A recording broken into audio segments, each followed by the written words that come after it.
Entonces vamos a ver hoy algunos conceptos de estadística básica. Lo primero es hablar un poco de los temas que me interesa ver hoy, por lo menos discutir rápidamente hoy. Son 9 temitas. El primero es un poco sobre qué es una variable aleatoria. Vamos a hablar hoy de eso. El segundo es la descripción gráfica de la variabilidad, ¿verdad? ¿Cuáles herramientas hay para describirla? El tercero es hablar un poco de las medidas de tendencia central y medidas de dispersión, las cuales son muy útiles cuando uno trabaja variables aleatorias. El cuarto punto es hablar de muestreo, el quinto de distribuciones de probabilidad. El sexto, hablar del teorema del límite central. El séptimo, hablar un poco de pruebas de hipótesis. El octavo es hablar de lo que es el valor de P, ¿verdad? Y el noveno es hablar del tema de estimación de incertidumbre de medida, ¿verdad? Un repaso muy rápido de lo que ustedes ya han visto en sus cursos anteriores de la carrera, o los que llevaron por lo menos conmigo metrología, algo ven, y repasar un poquito esto, ¿verdad? Entonces vamos a empezar. Primero empecemos hablando de qué es una variable aleatoria. La variable aleatoria es una función que asigna un valor, usualmente numérico, al resultado de un experimento aleatorio. Bueno, ¿pero qué es un experimento aleatorio? Un experimento aleatorio es un experimento en el que usted obtiene un valor que no es determinístico. A ver, me explico. Es un experimento en el que usted realiza una observación y aunque trate de mantener las condiciones iguales dentro de ese experimento, vas a obtener siempre valores distintos. ¿Estamos de acuerdo con eso, verdad? Entonces, por ejemplo, si usted quiere medir el tiempo que tarda usted en manejar desde su casa al trabajo, eso puede ser una variable aleatoria. ¿Por qué? Porque es muy cambiante. Puede variar mucho entre día y día y no tener las mismas condiciones en tu entorno para que siempre ese tiempo sea exactamente el mismo. Eso se considera una variable aleatoria. Las variables aleatorias se encuentran en la naturaleza en todo lugar y pueden ser de dos tipos. Pueden ser discretas cuando los valores que obtenemos son usualmente enteros, o pueden ser también de carácter continuo, donde en continuo usualmente podemos incluir cualquier variable física donde podemos tener una extensión decimal en el valor del reporte de esa variable aleatoria. Entonces, variables continuas pueden ser tiempo, pueden ser eficiencia, pueden ser presión, pueden ser cualquier variable en un proceso que pueda extraérsele un orden decimal ilimitado. Ilimitado dentro del modelo, ¿verdad? Porque nosotros sabemos que siempre hay límites decimales, pero dentro del modelo vamos a considerar que pudiera ser ilimitado. Vamos a ver que para describir esta variabilidad, o sea, a nosotros nos interesa tener herramientas para describir la variabilidad de una variable aleatoria. Existen 3 herramientas que vamos a estar utilizando en este curso. La primera son los diagramas de puntos. La segunda son los histogramas. Y la tercera son los diagramas de cajas y bigotes. Entonces vamos a verlas. La primera quiero tomarla, quiero explicarla a partir de este ejemplo que aparece en el capítulo 2 del libro. En el capítulo 2 se propone un experimento con mortero. Al mortero se le hace una modificación, ¿verdad?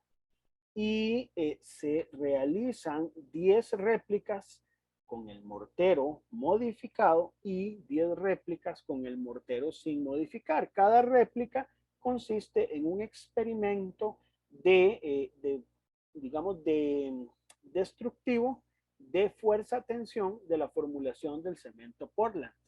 Entonces, esos valores que están ahí están en kilogramo fuerza por centímetro cuadrado y son variables aleatorias. Entonces, lo que tenemos es el mortero modificado con puntitos negros y con puntitos blancos, lo que es el mortero sin modificar. Si usted ve la tabla, usted ve números, ¿verdad? Los números, pues sí, son muy precisos, pero si usted quiere tener una descripción un poco más gráfica de cómo se comportan estos números, podemos verlos en este diagrama de puntos y podemos observar, a grosso modo, que en el caso del mortero modificado, El promedio anda en Y1, 16,76 kilogramos centímetro cuadrado. Es menor, los valores son menores en su resistencia con respecto a los del mortero sin modificar, que nos estaba dando 17,92 el promedio. La idea del diagrama de puntos es no meter mucha información, solo el indicar el promedio en una escala y los puntos, eso es todo. Entonces eso nos puede dar una idea gráfica del comportamiento de los datos, y eso es lo que se conoce como diagrama de puntos, ¿verdad? Tenemos lo que son también los histogramas. Entonces, aquí no incluí los datos, ¿verdad? Pero vamos a considerar que yo tengo 200 observaciones de una variable, que es el rendimiento de recuperación de un metal en un proceso de fundición. Y lo que yo hago es hacer una clasificación por barras a través de un histograma. Un histograma es una representación gráfica de una variable en forma de barras, donde la superficie de cada barra es proporcional a la frecuencia de los valores esperados. Es decir, entre 70 aproximadamente, 70% de rendimiento, 71, se encuentran la mayor cantidad de observaciones, por lo tanto esa barra tiene mayor tamaño que, por ejemplo, las observaciones que usted tiene cerca del 84%, ¿verdad? O las observaciones que usted tiene en el 63%. Entonces, el histograma lo que nos permite a nosotros es observar un comportamiento donde vemos la frecuencia de una variable aleatoria, el comportamiento a nivel de frecuencia de una variable aleatoria. La frecuencia puede ser expresada en el eje vertical, en el eje Y, digámoslo así, y en valores absolutos, ¿verdad? 10, 20, 30, o en valores relativos. El valor relativo es sobre una base de 1, es decir, 0.15 es un 15%, 0.10 es un 10% y 0.05 es un 5%. Aquí lo que se hace es que se normaliza. Simplemente los valores que tenemos acá, de 0 hasta 30, digamos, se dividen entre el número total de observaciones, que es 200, y eso nos da 0.15 y ya tenemos una escala normalizada. Entonces, esto se llama un histograma. Existen varias reglas para poder construir histogramas.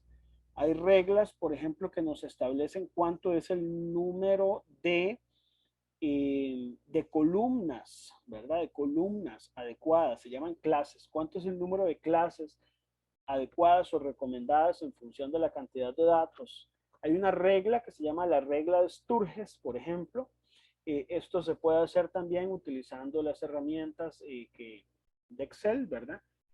Si ustedes lograron ya instalar el complemento de análisis de datos, que ahora vamos a hablar de eso, y también pueden hacer uso de ese complemento para construir los histogramas. Pero eso sí, es importante que ustedes sepan hacer los ajustes del número de columnas. Nunca, digamos, el histograma dejen que lo haga Excel solo. Siempre traten de ver cuáles son las variables que ustedes les pueden ajustar. El histograma tiene que tener las columnas unidas, no pueden estar separadas, señores. No puede haber un espacio entre columna y columna. Ellas deben estar unidas como se observa acá, ¿verdad? El histograma nos da entonces información. Graciela, ¿Sí? Dígame. una pregunta. Sí. ¿Qué es la diferencia entre que estén separadas y unidas? Bueno, es una cuestión más de formalismo, ¿verdad? El estar unidas se refiere a que estamos asociando una frecuencia a un área y en el momento que usted las separa, se pierde la perspectiva de esa área, don Claudio. Entonces, por eso es que lo conveniente es que en el histograma siempre aparezcan unidas, ¿verdad? Para tener más clara la perspectiva de área. Porque, digamos, un espacio en blanco entre columnas, don Claudio, podría entenderse como que ahí en medio hubo una clase nula, una clase sin elementos, y eso puede dar confusión. Entonces, como en esto hay que estar absolutamente seguros en la interpretación gráfica, entonces siempre la recomendación es no dejar espacios en medio de las columnas. Bueno, existe esta otra, no sé si ustedes la conocen, se llama diagrama de cajas y bigotes, ¿verdad? El diagrama de cajas y bigotes pueden hacerlo a mano o pueden hacerlo en cualquier software. Si ya, digamos, pudieron adquirir El software de Minitab lo hace también en las herramientas básicas y si no me equivoco, algunas herramientas también de hojas electrónicas lo pueden también hacer y si no, ustedes lo pueden construir, ¿verdad? El tema es cómo interpretarlo, ¿verdad? Digamos, cuando uno construye este diagrama de cajas y bigotes, este diagrama de cajas y bigotes que está aquí está construido con los datos del mortero que yo les presenté aquí, con estos datos del mortero. Lo que hice, lo que hace el autor, porque no fui yo, fue el autor, ¿verdad?, del libro, es pues tomar y construir los diagramas de cajas y bigotes para el mortero modificado y sin modificar. Podemos ver que la resistencia a tensión de adhesión es mayor en el mortero sin modificar que en el modificado, ¿verdad? Pero además, vean que el diagrama de cajas y bigotes muestra el máximo en la punta superior, ¿verdad? Y el mínimo en la parte inferior.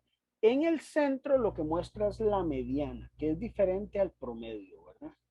La mediana, como vamos a ver, es una medida de tendencia central que indica que debajo de ese valor están el 50% de los datos y encima de la mediana está el otro 50% de los datos. Eso se llama mediana, ¿verdad? Y luego aparece el percentil 25 y el percentil 75. El percentil 25, ¿qué significado tiene? El percentil 25 es que el 25% de los datos se encuentran por debajo de ese percentil. Y el percentil 75 indica que el 75% de los datos se encuentran por debajo de ese percentil. Entonces nos da a nosotros una idea de cómo se están distribuyendo los datos. Si la mediana, como en este caso, digamos que está amplificado, está un poquito más abajo, más cercana al percentil 25 que al 75, significa que hay una leve asimetría en los datos, ¿verdad? Entonces, el diagrama de cajas y bigotes sirve para ver eso. Si hay asimetrías, dónde queda la mediana, dónde está el máximo y dónde está el mínimo, ¿verdad? Y nos da una mejor interpretación de la distribución de la información que tenemos en los datos, ¿verdad? ¿Está bien? Esas son algunas herramientas gráficas. Eventualmente vamos a ir trabajando otras a lo largo del curso, ¿verdad? Quiero que hablemos un poco en este tercer tema de lo que son las medidas de tendencia central y de dispersión, ¿verdad? Entonces, a ver, las medidas de tendencia central son valores que lo que me hacen es representar a una distribución de probabilidad. Entonces, si yo tengo una distribución que viene usualmente originada a partir de un histograma, yo puedo entonces de alguna manera caracterizarla. Y esa caracterización la puedo hacer con ciertos parámetros. Uno es la moda, el otro es la mediana y el otro es la media, y cada uno tiene un significado diferente. La moda es el valor más probable que tiene una distribución de probabilidad. Hay distribuciones de probabilidad que son bimodales, por ejemplo. ¿Eso qué significa? Que tienen dos máximos, ¿verdad? O pueden ser multimodales también, ¿verdad? En este caso, pues, esta que aparece aquí en el ejemplo, pues es una unimodal, ¿verdad? Y presenta un valor más probable que es el que llamamos moda. Ahora, vean que existe otro significado que es la mediana. La mediana significa que de toda el área que es la probabilidad, ¿verdad? Esa área representa la probabilidad, es proporcional a la probabilidad. Lo que indica es que el 50% del área está por encima de la mediana y el 50% por debajo. Es decir, si usted agarra todos los datos de la muestra, el 50% de los datos de una muestra aleatoria tomada de esa distribución de probabilidad está por encima y el otro 50% por debajo de la mediana. La mediana no necesariamente coincide con la moda. Si la distribución es una distribución normal, por ejemplo, que es simétrica, pues sí coincide. Pero eso no es en todas las distribuciones, porque hay distribuciones que tienen un sesgo. Y ese sesgo se puede medir entonces de alguna manera y usted puede ver si hay una cosa que se llama el coeficiente de asimetría. El coeficiente de asimetría me dice a mí si la asimetría es positiva o si es negativa. Era una asimetría es positiva si, digamos, la pancita de la moda, por decirlo así, está más desplazada hacia la izquierda y negativa cuando está desplazada hacia la derecha. Por ejemplo, aquí nosotros tenemos una asimetría en ese ejemplo que nosotros tenemos ahí y es una asimetría positiva. Y luego tenemos la media. ¿Qué es la media? Bueno, una forma de interpretar la media es como el punto de equilibrio, donde usted tendría que poner un pivote para que eso se equilibre, ¿verdad? Como que si esto fuera una pieza con una cierta área, entonces, ¿dónde tenemos que colocar el pivote para que ella pueda equilibrar? Eso se llama media. La media, la moda y la mediana son medidas de tendencia central con ventajas y desventajas, ¿verdad? La media, por ejemplo, funciona muy bien como un estimador del valor de la variable aleatoria.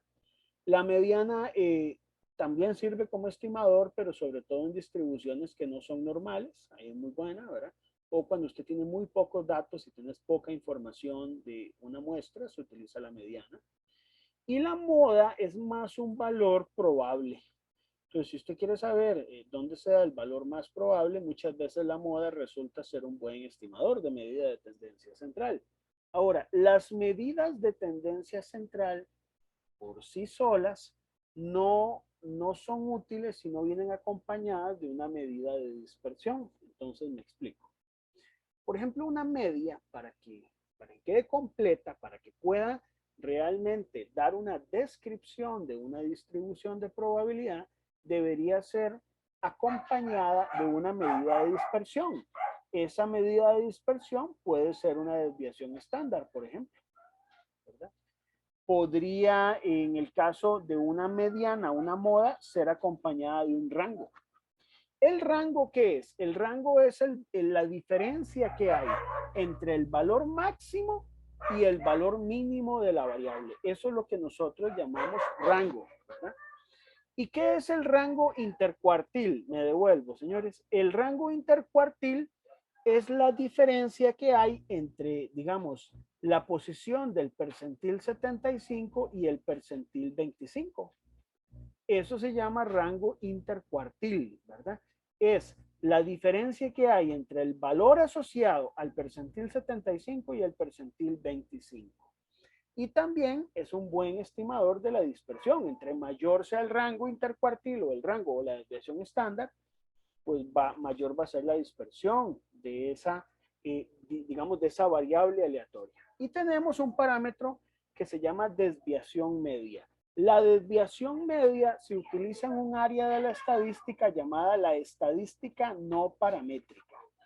La estadística no paramétrica se acompaña de la mediana y de la desviación media. Es decir, cuando usted tiene distribuciones que quiere, digamos, trabajar con estadística no paramétrica, que sería la estadística de las distribuciones no normales, usted utiliza la mediana y una desviación media, por ejemplo, ¿verdad? Esa es una forma también muy útil de dar una descripción de una distribución de probabilidad. En el caso de este curso, señores, lo típico que nosotros vamos a usar es la estadística paramétrica. La estadística paramétrica parte de un hecho que vamos a ver dentro de un ratito. Se llama cumplimiento del teorema del límite central, que es básicamente decir que en general todas las distribuciones con las que vamos a trabajar son distribuciones donde se cumple, que siguen aproximadamente una distribución normal. Y cuando siguen una distribución normal, la mejor forma de dar una caracterización de la medida de tendencia central es a partir de una media y de la dispersión a partir de la desviación estándar, ¿verdad? Aquí no lo mencioné, pero está la varianza también. La varianza es útil en algunos casos, pero tiene el problema de que las unidades de la varianza no son iguales que las de la media, porque la varianza es el cuadrado de la desviación estándar, ¿verdad? Pero también es una medida de tendencia central que, sabiendo utilizar, puede ser también bastante útil, ¿verdad? Muy bien. Vamos a hablar ahora un poco de lo que es el concepto del muestreo, señores. Y aquí es importante tener un concepto importante, ¿verdad? En este curso, ¿verdad? Y es que en un muestreo, ¿qué es el muestreo? ¿Verdad? ¿De dónde viene el tema de muestreo? Muestreo significa tomar una muestra, y una muestra es tomar una cantidad limitada, finita de elementos de una población. Y para que ese muestreo se haga bien, para que sea útil, esa muestra debe ser representativa. Si una muestra no es representativa, por más grande que sea, se considera inútil, porque entonces presenta un sesgo. Entonces una muestra debe ser representativa. Representativa de la población. ¿Qué significa eso? Que esa muestra de alguna manera logre heredar las características de la población a la cual pertenece. Eso significa que sea representativa. Y para que una muestra sea representativa, esa muestra debe ser tomada de una forma absolutamente aleatoria. Por eso una de las cosas que en estadística es muy importante es cómo poder tomar muestras que realmente sean representativas. Entonces, ese es un concepto absolutamente fundamental en este curso. Siempre que obtengamos los datos debemos asegurarnos que sean suficientemente representativos del fenómeno que queremos estudiar. Ahora, una vez que usted tiene la muestra, usted con esa muestra puede calcular estadísticos. Los estadísticos son números dimensionales o adimensionales. O sea, pueden tener o no unidades, pueden ser adimensionales también, pero son números que son función de la observación de la muestra. Entonces, dos de esos estadísticos famosos que vamos a estar utilizando son la media muestral, que se llama promedio, que es tomar los elementos de la muestra, ¿verdad? Sumarlos y dividirlo entre el número de datos. Y el otro que vamos a estar utilizando es este otro parámetro que se llama desviación estándar muestral, que es un estimador de la desviación estándar poblacional. Entonces vamos a hablar de este.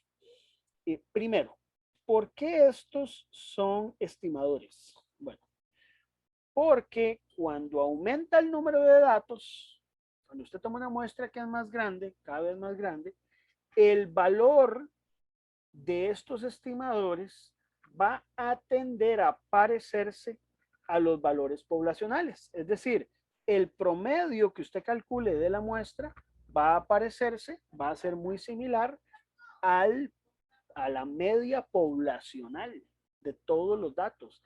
La media poblacional nunca la vamos a conocer, ¿verdad? Cuesta mucho, ¿verdad? O sea, tendríamos que tener demasiada información y ya entonces la estadística no tiene sentido, porque la idea de la estadística es que usted pueda hacer inferencias sobre la población.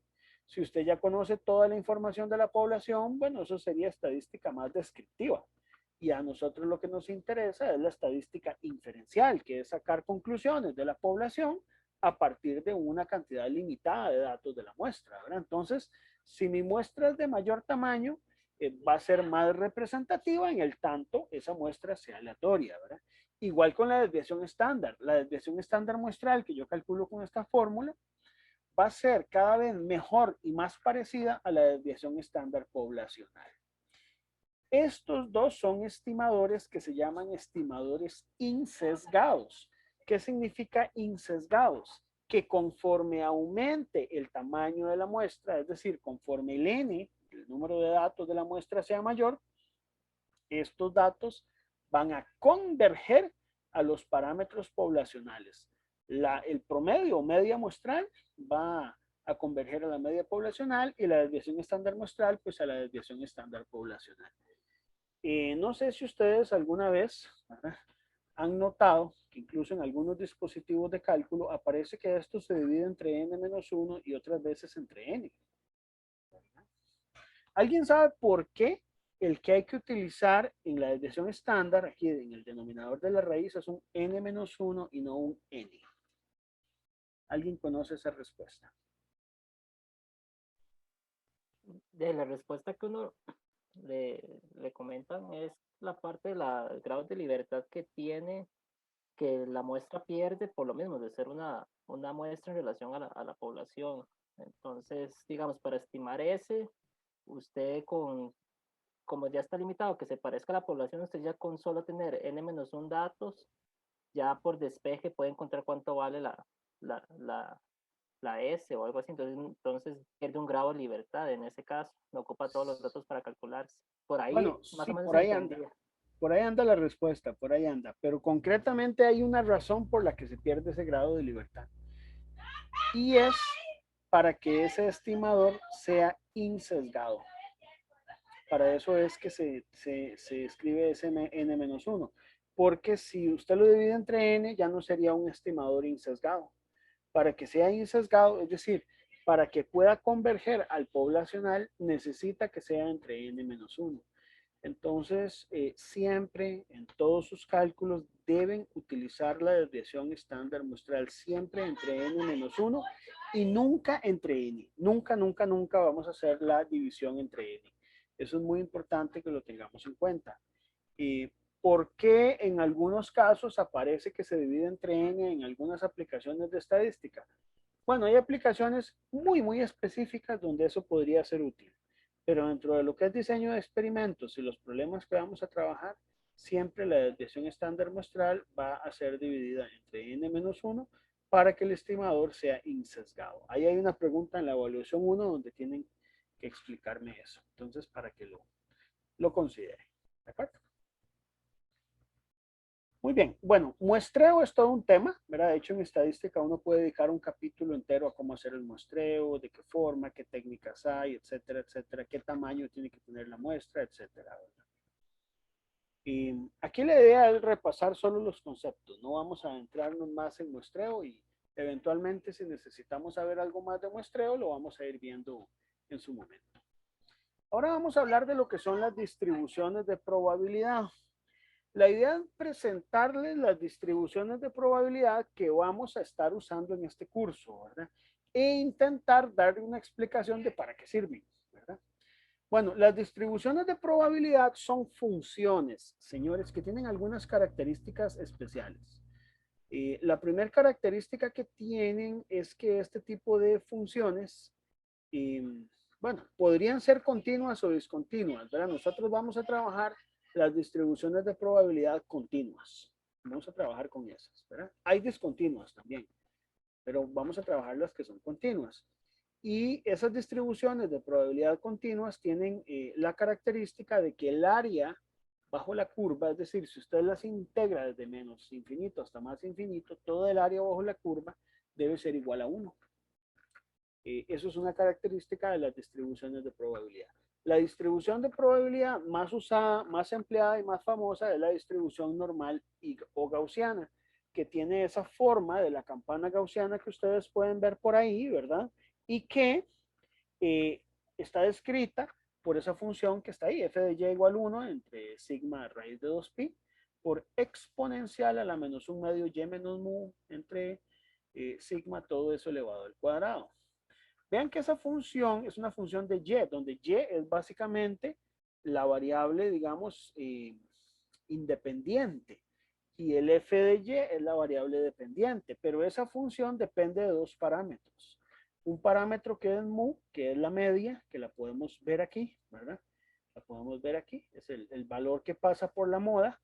De hecho, en la distribución normal, la media, la moda y la mediana coinciden porque es simétrica, ¿verdad? Y el sigma es lo que se llama la desviación estándar, donde la desviación estándar tiene una interpretación a nivel de probabilidades, ¿verdad? Lo que significa es que, por ejemplo, aquí, usted puede poner un punto de inflexión, un puntito de inflexión acá y un punto de inflexión acá. Son puntos donde hay cambio de concavidad. Y si usted, digamos, calcula el área que hay en medio de esos dos puntos de inflexión, toda esta área es de un 68%. La distancia que hay desde mu hasta ese punto de inflexión es una desviación estándar en ambos sentidos. Ese es el significado que tiene la desviación estándar. La desviación estándar es básicamente la distancia a la que yo me tengo que alejar para poder cubrir o abarcar un área que es de un 68% del área de toda la curva. Es un 68.27 para ser estrictos, ¿verdad? Pero digamos un 68%. Ese es el significado de la desviación estándar. ¿De acuerdo, señores? Bueno. Y hay otras distribuciones de probabilidad, ¿verdad? Por ejemplo, está esta que se llama distribución normal estándar. ¿Qué diferencia tiene la distribución normal estándar respecto a otras distribuciones? Bueno, la distribución normal estándar es una distribución normal donde la media vale 0 y la desviación estándar vale 1, ¿verdad? Y lo interesante es que ya la fórmula se simplifica mucho. Su forma se simplifica muchísimo con respecto a la anterior. Si ustedes ven la anterior, vean que depende de un sigma, depende de un mu. Entonces necesitaríamos dos parámetros para poder definir esa función, ¿verdad? En cambio aquí no. Aquí básicamente al dejar fijos los parámetros de la media y la desviación estándar, la función únicamente queda en función de un z, una nueva variable independiente llamada z, ¿verdad? Entonces, eso hace que sea más fácil de trabajar y explotar así sus propiedades de simetría. Por ejemplo, aquí los puntos de inflexión van a quedar en 1 y menos 1, ¿verdad? Van a quedar en 1 y en menos 1. Entonces, esa es una ventaja. Esta área es de un 68%. Y, ahora, ¿por qué es importante esta distribución? Bueno, porque cualquier distribución normal se puede convertir en una distribución normal estándar. Cualquier distribución normal. Lo único que tenemos que hacer es un cambio de variable. ¿Cuál? El que aparece en esta ecuación. Sustituir la variable y que teníamos, digamos, en la distribución normal, ¿verdad? Y restarle la media y dividirlo entre la desviación estándar.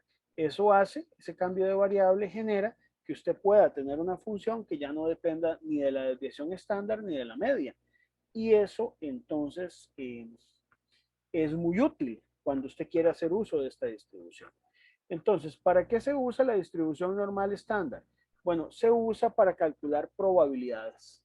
Entonces, si yo tomo esa función anterior, que es la distribución normal estándar, y la integro, puedo definir una función que vaya de menos infinito hasta un valor donde yo desee integrarla, ¿verdad?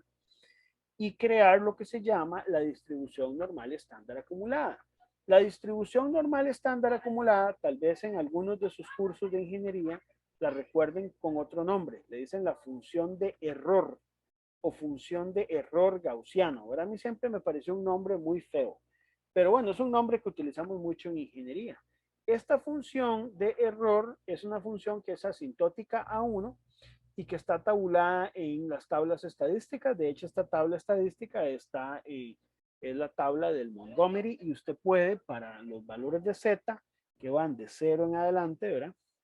Poder calcular el valor de esta función.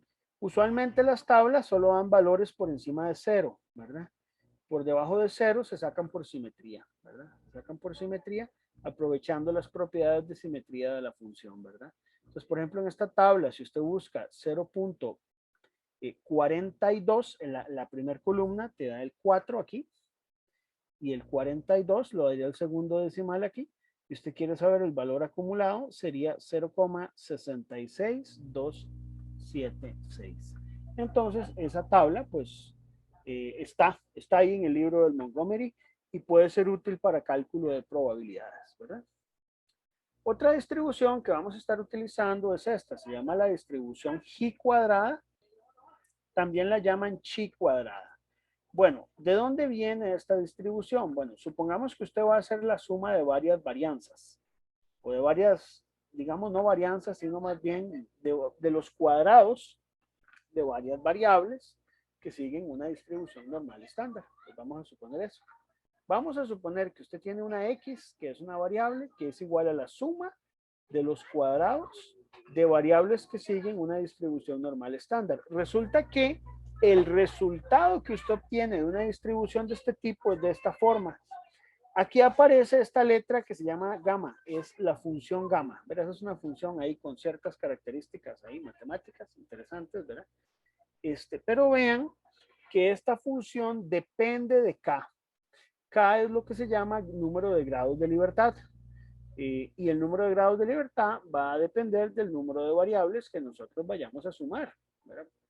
Entonces, la media, curiosamente, es el número de grados de libertad y la varianza es el doble de ese número de grados de libertad. Entonces, ¿qué va a pasar aquí? Esta distribución es una distribución sesgada. ¿Qué significa sesgada? Que no tiene simetría respecto al centro, señores, sino que todas inician en 0, excepto en k igual 1, ¿verdad? Pero inician todas en 0, ¿verdad? y son asintóticas conforme X, digámoslo así, se extienda a infinito, ¿verdad? Entonces ahí les aparece un juego de varias distribuciones G cuadrada. La distribución G cuadrada realmente es un conjunto, es una familia de distribuciones, donde cada K, o sea, con cada grado de libertad, usted va a tener una distribución diferente, ¿verdad? Entonces ahí les muestran, por ejemplo, varios tipos de distribuciones para distintos grados de libertad. Entre más aumenta el número de grados de libertad, el valor, digamos, máximo, el valor de la moda, va empezando a desplazarse, ¿verdad? Bueno, tenemos otra que se llama la distribución T o distribución T-student, ¿verdad? La distribución T-student tiene una definición algo complicada porque ven que depende de la función gamma en el numerador y denominador y depende, es función de un número de grados de libertad. No es fácil demostrarlo, ¿verdad? Pero probablemente en sus cursos de estadística, si llevaron un curso de estadística que se va a querer, probablemente ustedes saben que cuando el número de grados de libertad en una distribución T tiende a infinito, esa distribución se parece más a una normal, tiende a ser una normal. La distribución T tiene un mayor nivel de dispersión que una normal, pero conforme aumenta el número de grados de libertad, entonces ella va a ir tendiendo a una distribución normal. La distribución T, uno puede normalizarla, entonces uno la normaliza con esta pues, ecuación que está aquí, que es llevar a menos mu entre desviación estándar sobre raíz de n, y con eso usted puede obtener los puntos porcentuales de la distribución T. Entonces nos puede dar los valores que uno necesita en T para poder obtener algún porcentaje específico, digamos, de acumulación de área bajo la curva, ¿verdad? Esta distribución, si está normalizada, pues tiene, digamos, normalizada tal como está aquí escrita, tiene la media 0 y la varianza es K entre K menos 2, ¿verdad? Y repito, entre mayor es el K, que es el número de grados de libertad, más se acerca a una distribución normal. Tenemos esta otra, es una distribución también un poco mística ahí, se llama la distribución F, ¿verdad? Esta distribución, pues depende ahí de 2 grados de libertad. O sea, esta no depende solo de 1 grado, sino de 2 grados de libertad. Y está tabulada. Entonces, las tablas de este tipo de distribución tienen que tener 2 entradas, un número de grados de libertad U y un número de grados de libertad V, donde no necesariamente es simétrico el U con el V. Es decir, si U vale 4 y V vale 10, no va a valer lo mismo que si U vale 10 y V vale 4. Entonces hay que saber quién es U y quién es V, ¿verdad? En esta distribución F, bueno, esta distribución F no es simétrica, tiene un sesgo, ¿verdad? Inicia en 0, vean que inicia en 0 y es asintótica conforme aumenta X, ¿verdad? Se utiliza para realizar pruebas de comparación de varianzas. Por ejemplo, si usted tiene que hacer un experimento, una prueba estadística, donde tenemos 2 muestras y hay que ver si la varianza de una muestra es mayor que la otra, es decir, si tal vez alguna de ellas dos es mayor, entonces esta prueba es muy útil y es la base de lo que vamos a denominar en la próxima lección análisis de varianza o ANOVA, ¿verdad? Entonces el ANOVA hace uso de eso. Compara básicamente 2 varianzas, ¿verdad?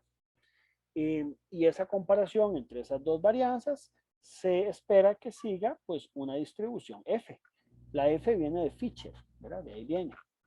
Y los números de grados de libertad, n-1 y n-2, están asociados a las varianzas S1 y S2, que son U y V, ¿verdad? Como aparece ahí, ustedes lo pueden ver. Esta es básicamente el resumen del trabajo de Fisher, ¿verdad? Que hemos hablado la vez pasada, que fue desarrollado en Inglaterra a principios del siglo XX en una estación experimental agrícola, ¿verdad? Bueno, esas son las distribuciones de probabilidad. Hay otras más. Probablemente ustedes del curso de metrología e instrumentación tal vez recuerden otras más que ahora podemos ver, pero esas me interesa que sepamos que existen, ¿verdad? Estas distribuciones están tabuladas. Necesito que las consulten también, revisen los apéndices del libro de texto, ahí pueden encontrar todos los valores de todas estas, ¿verdad? Y además, estas funciones ustedes las pueden encontrar en Excel. Excel tiene todas estas funciones. Entonces, ¿ustedes qué pueden hacer? pueden tomar las tablas de valores estadísticos que tienen ustedes en el libro y buscan en Excel cómo reproducir esos valores. Las tablas uno las utiliza para poder validar un programa. Es decir, si usted ya encuentra una función o un dispositivo de cálculo que te calcule la distribución F o T, entonces usted mete los datos y compara el valor que te da el programa con el de la tabla. Sabemos que las tablas están buenas, son correctos los valores, entonces nada más tenemos que validar que nuestro dispositivo de cálculo pues calcule esos valores, ¿verdad? Y eso es parte de lo que vamos a estar haciendo precisamente en Excel, ¿verdad? En Excel, ahí reconociendo un poco esas funciones estadísticas. Bueno, eso era, digamos, lo que quería hablar de distribuciones de probabilidad. Ahora quiero hablar de este tema, chicos. Este tema es, a ver, este tema no deja de ser como misterioso, extraño, ¿verdad? Se llama el teorema del límite central. No sé si ustedes han tenido esa sensación, pero a mí el teorema del límite central es como que todo el mundo lo menciona, pero de repente es como oscuro, como que no se termina de entender nunca totalmente, ¿verdad? La idea de la sesión de hoy es ver si podemos esclarecer un poco qué significa o qué significado podemos darle al teorema del límite central. Para eso, permítanme leer la definición del teorema del límite central. El teorema del límite central se puede enunciar de formas diferentes. De hecho, el libro de texto lo enuncia de una forma un poco distinta como aparece por acá.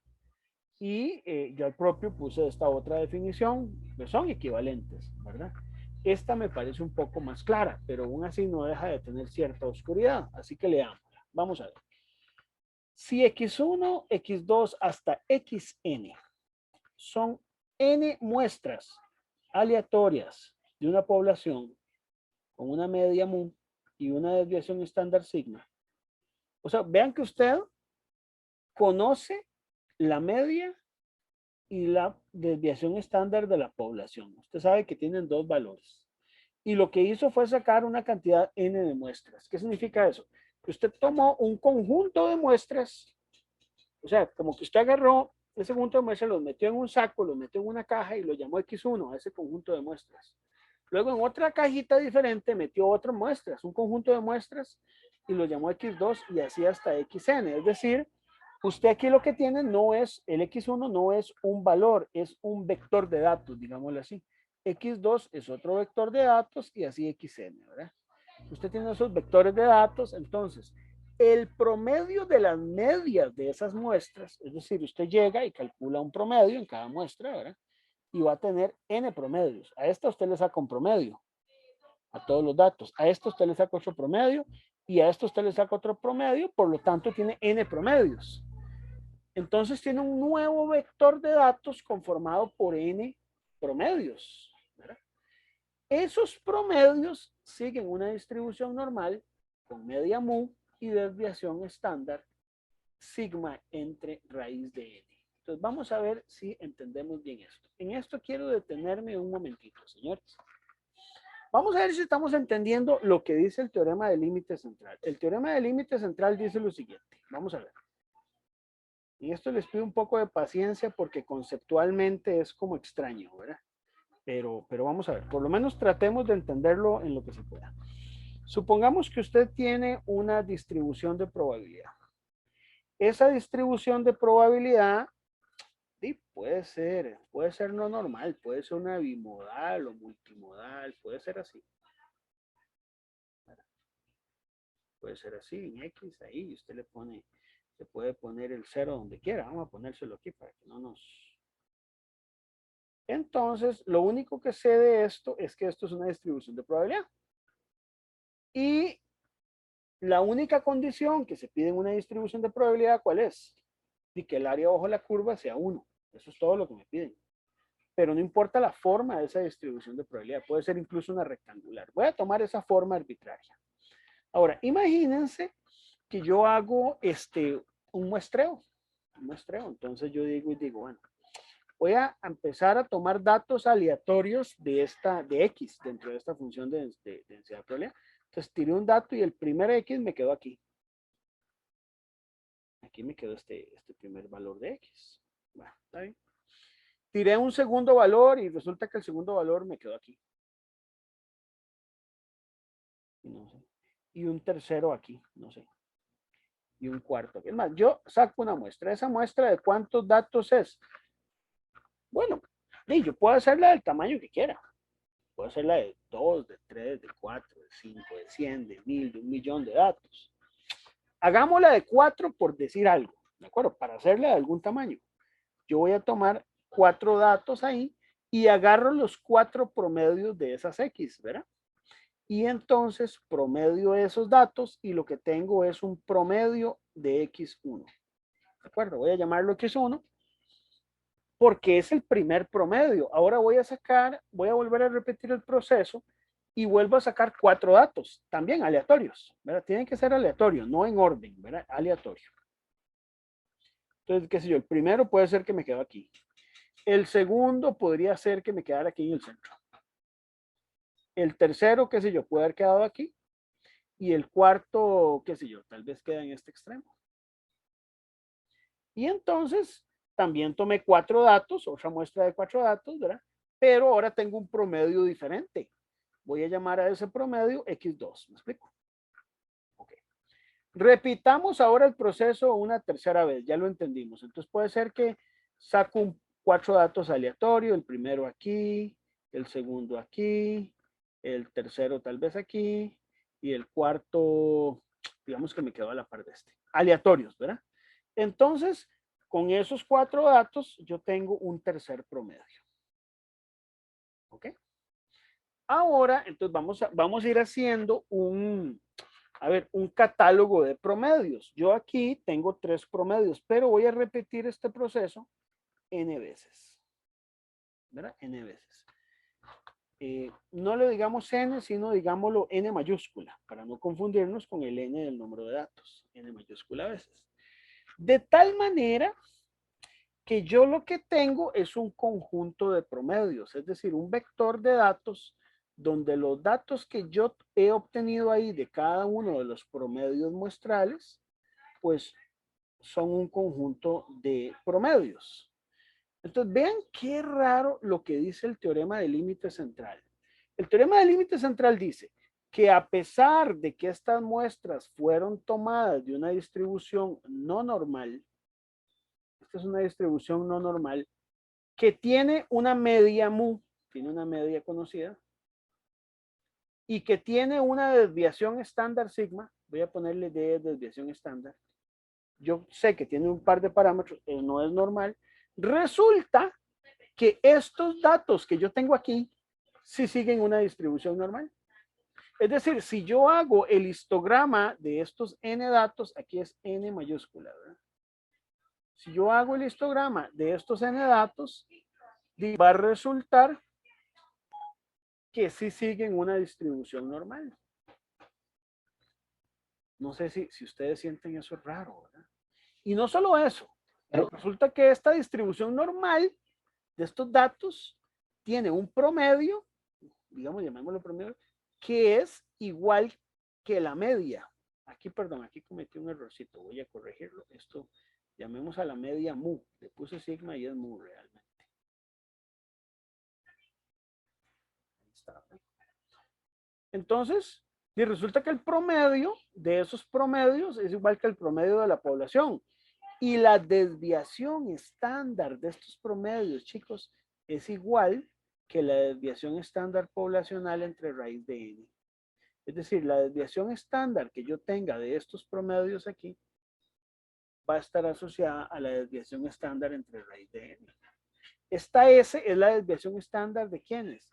De estos n promedios. Una la representa así en estadística, n-1. Es decir, que a pesar de que los datos no seguían una distribución normal, cuando usted llega y empieza a tomar muestras aleatorias, ¿verdad?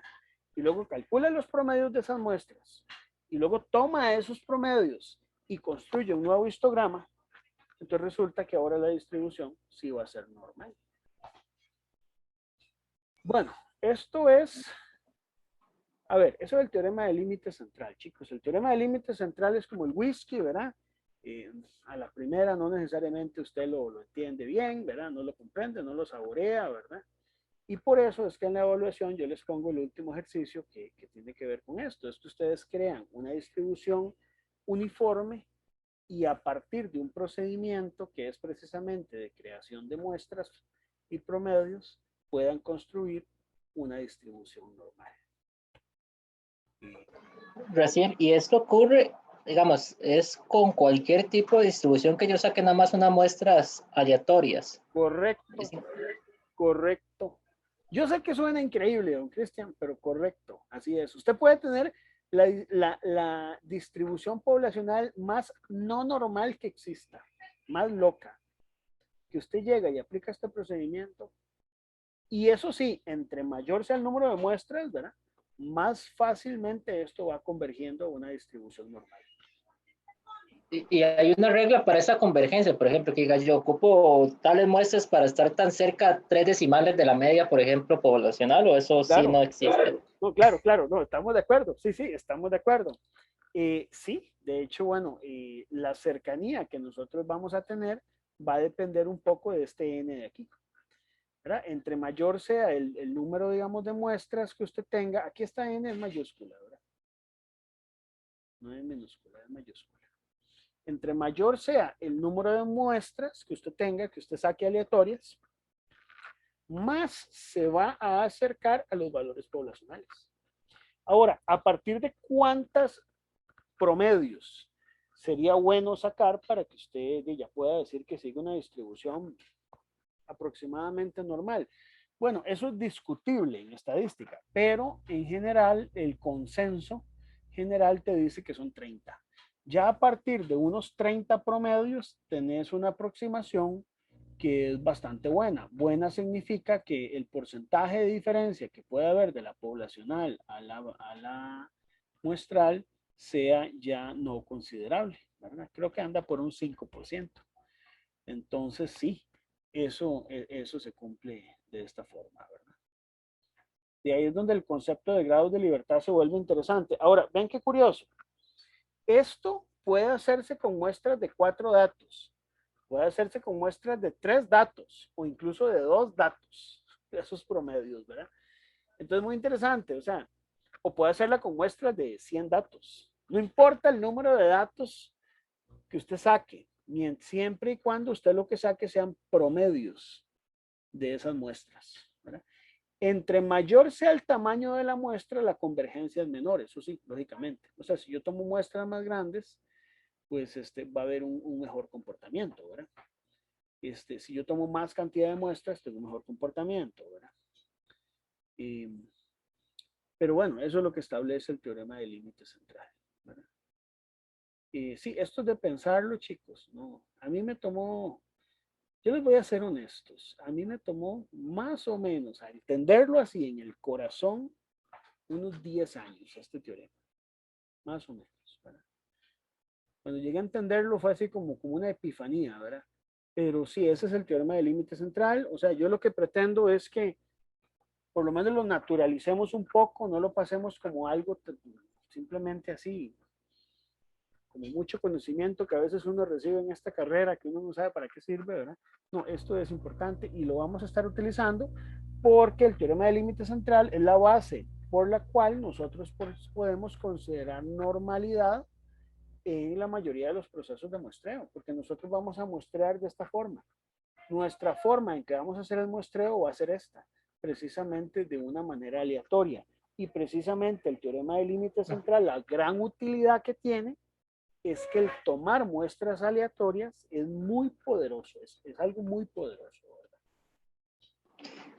Y recién una pregunta, y ya me mencionaste que eran 30 promedios de las muestras que nos sacó, pero de Correcto. esas muestras, el N de esas muestras, vamos, el N minúscula, también debe ser 30 No, o...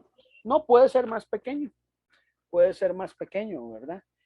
Puede ser 2, puede ser 3, puede ser 4, puede ser 10. No hace falta. El n pequeño no es el que tanto influencia, ¿verdad? El que influencia, el que, digamos, el que repercute para tener un mejor comportamiento del teorema del límite central es el n mayúscula, no el n minúscula, ¿verdad? Ah, ok, ok. Lo que pasa es que para que Entiendo. puedas generar un promedio, necesitas una muestra de un cierto tamaño, ¿verdad? Uno podría generar muestras de un dato también. Sí, usted puede generar un n minúscula n igual 1, pero tal vez el comportamiento ya no sea tan bueno que si usted hace una muestra con 2, 3 o 4 datos. Sí, Parte, no, uh-huh, ¿sí? no necesariamente tiene que ser entonces del mismo inclusive nivel que el de 10 o 20, pues inclusive entonces como dices vos, 3, 4, 5 datos, Correcto, digamos. correcto, exactamente. Puede ser más pequeña esa muestra. Hay, de hecho, formas o enunciados del teorema del límite central donde usted puede tomar un n minúscula variable, ¿verdad? Pero bueno, ya eso siento que es más complicado. Pero usted también puede encontrar ahí formas de aplicar el teorema del límite central cuando las muestras no son todas del mismo tamaño, ¿verdad? Pero, pero sí, eso es básicamente. Entonces, ¿qué es la tarea que yo les dejo ahí en la evaluación 1? Bueno, que hagan esto. Que en una hoja de Excel ustedes programen eso paso a paso y demuestren que el conjunto de esos promedios que ustedes van a obtener van a seguir una distribución normal utilizando la función de número aleatorio de Excel. No sé cuán efectiva es la función de Excel de números aleatorios. No sé si ustedes saben que uno de los problemas que más se busca, digamos, resolver en la vida práctica es un buen generador de números aleatorios. Se pagan millones de dólares por obtener buenos generadores de números aleatorios. No siempre, digamos, los que usted tiene en un software pues, de bajo costo son los mejores, pero digamos hay aplicaciones de, por ejemplo, en lo que tiene que ver con métodos de simulación por Monte Carlo, donde la generación de números aleatorios es un factor crítico, ¿verdad? Bueno, ahí se los dejo, chicos, ahí se los dejo. Piénsenlo, piénsenlo un poco, el teorema del límite central, y, y ahí me cuentan cómo les va a ustedes con eso, ¿verdad? No sé si hay preguntas, ¿eh?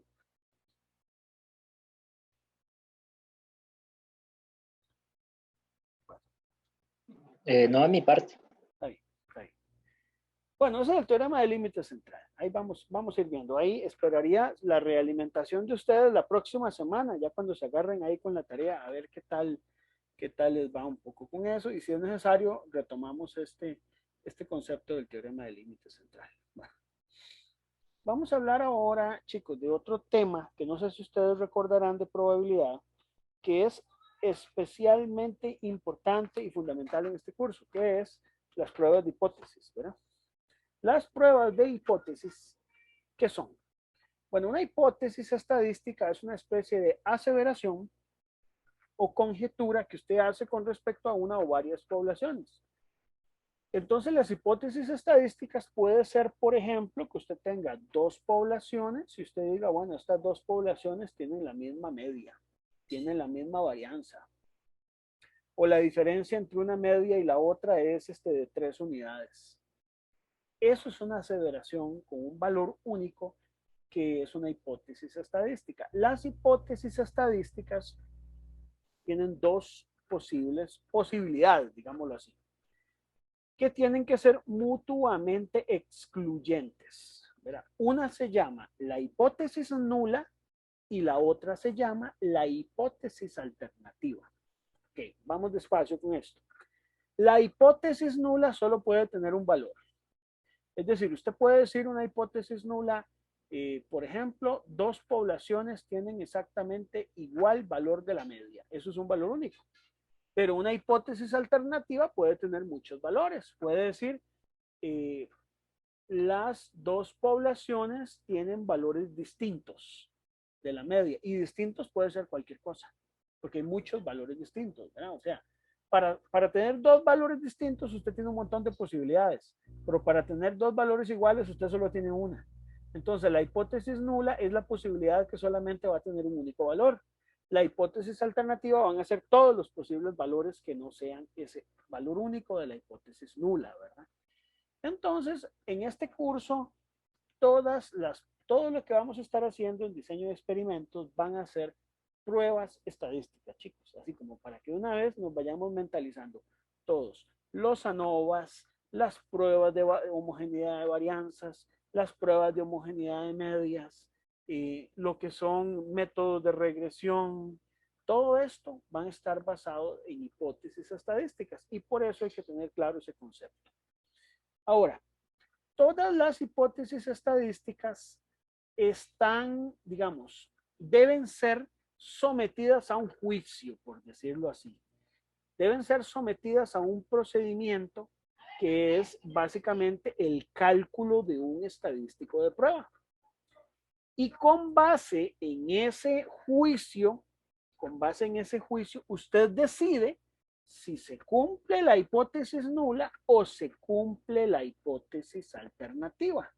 Usted tiene dos opciones, o escoger la hipótesis nula o escoger la alternativa. ¿Ok? Lo ideal es esto, chicos, que cuando usted escoja la hipótesis nula en ese juicio, era porque la hipótesis nula sea cierta. Ahí no hay error, ahí está bien, la decisión fue correcta. O si usted eligió en esa prueba la hipótesis alternativa, era porque la hipótesis alternativa es cierta. Entonces ahí no habría error, como se puede ver en este cuadro. Pero hay una posibilidad de que usted haga el juicio, o sea, usted haga todo el cálculo de las tablas, todo, aplica el programa, aplica la metodología de cálculo, y resulta que usted por error elige la hipótesis nula cuando realmente la nula no es cierta, sino que la que es cierta es la alternativa. Eso se llamaría un error tipo 2. Y cuando usted elige más bien la hipótesis alternativa, cuando era la 1, digamos, la nula es la cierta, entonces usted lo que tiene es un error del tipo 1. El error del tipo 1 se llama alfa y se conoce con el nombre de nivel de significancia de una prueba.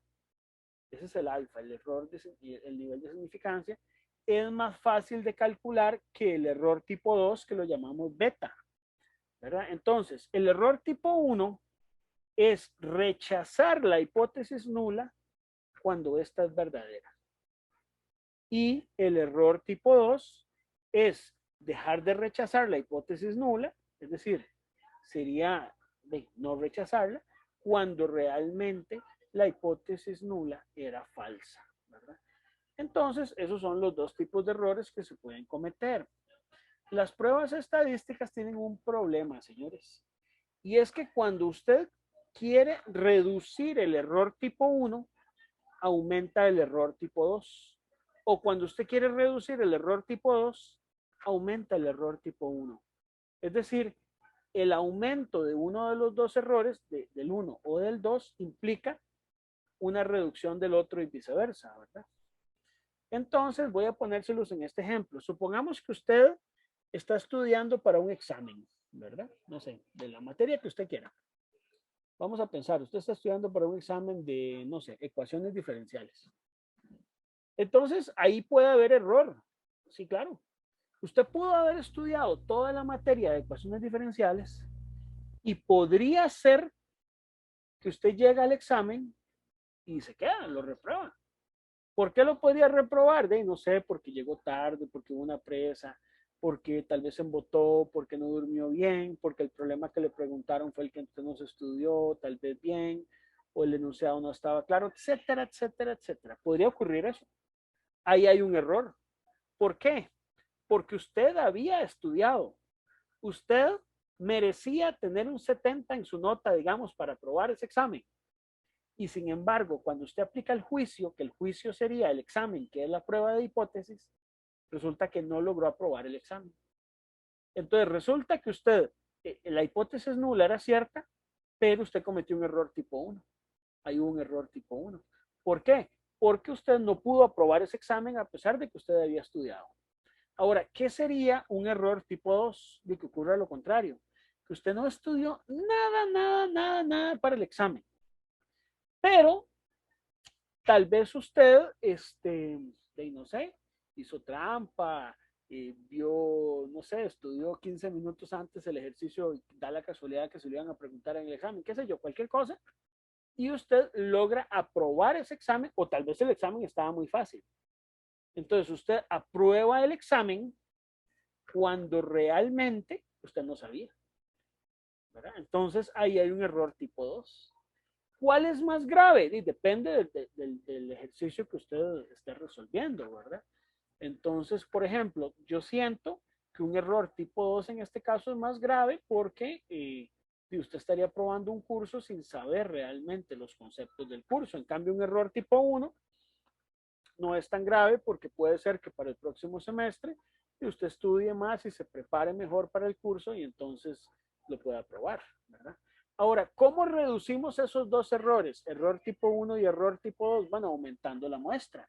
Entonces, en vez de hacer un único examen para aprobar un curso, hacemos varios exámenes parciales, o hacemos más preguntas, o hacemos más actividades, o metemos un trabajo extra clase, tareas, otro tipo de actividades, precisamente para que la nota que usted tenga sea más representativa de la nota del curso. Eso sería un ejemplo de esos dos tipos de errores. Nosotros vamos a estar trabajando esos errores en este curso. Un error, digamos, tipo 1 típico que uno utiliza en las pruebas de hipótesis es de un 1%. Si tu error ya te da en una prueba estadística menor a un 1%, es porque probablemente ya ahí tenemos un problema, ya hay que rechazar la hipótesis nula. Porque ya un error muy pequeño, tipo 1, y estaría incrementando mucho el error tipo 2, ¿verdad? Bueno, no sé si recuerdan algo en estadísticas, si en algún momento les hablaron de pruebas de hipótesis, ¿verdad? Pero bueno, esas son las pruebas de hipótesis.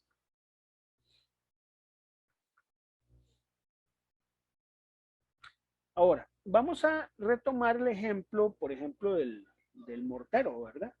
Ese que estuvimos viendo, el Portland, ¿verdad? Resulta que un ejemplo de una prueba de hipótesis es, vamos a recordar el diagrama de puntos que yo tenía aquí, chicos, este de aquí, ¿verdad? Este diagrama de puntos vamos a tratar de verlo como si fueran dos histogramas o dos campanas gaussianas, piénsenlo así, ¿verdad? Y esas dos campanas gaussianas a nivel de un modelo, ¿verdad? A nivel de aproximación, se pueden ver así, como están ahí, ¿verdad? Entonces, la muestra 1 y la muestra 2. Vamos a pensar que aparentemente hay cierta diferencia entre ellas, ¿verdad? Pero usted quiere hacer una prueba objetiva, estadística, para ver si realmente hay una diferencia o no hay una diferencia.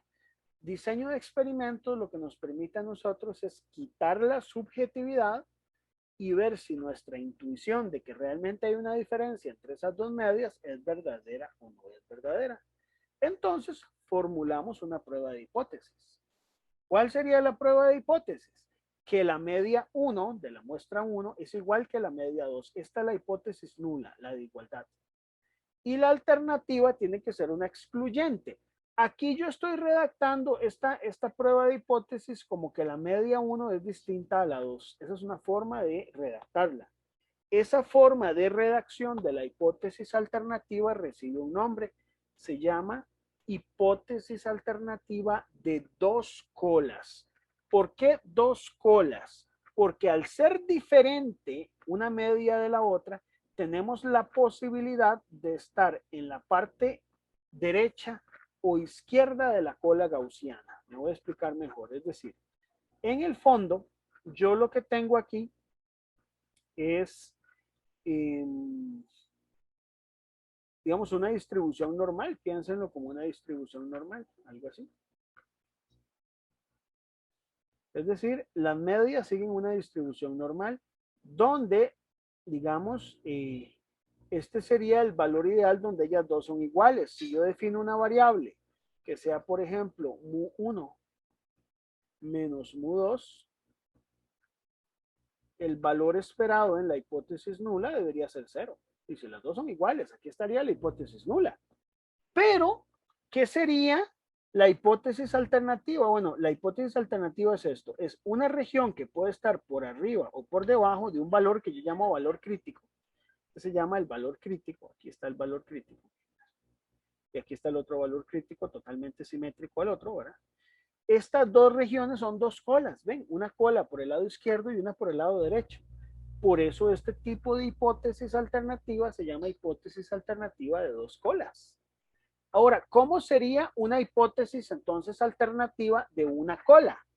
Una hipótesis alternativa de una cola sería decir que mu1 es menor que mu2.